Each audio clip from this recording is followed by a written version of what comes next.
This is a gut healing tea that's helpful for all sorts of gastrointestinal imbalances, from nervous stomach to leaky gut to nausea, food poisoning, mild illness, and beyond.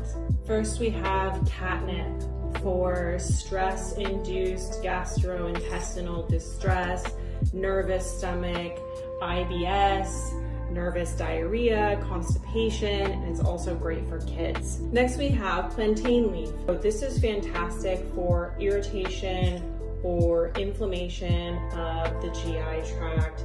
It's also healing. It's great for leaky gut, ulcerative colitis, and closing up those tight gap junctions that protect our immune system from the outside world.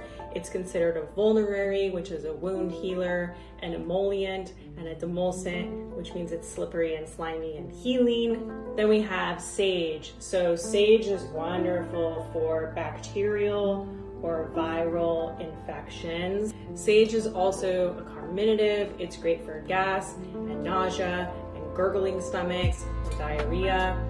It's drying, so use it for that. Optional, I thought we would throw in a little bit more grapefruit peel since you probably have it from your other recipe. Just further enhances digestion. Drink a cup or more anytime you need.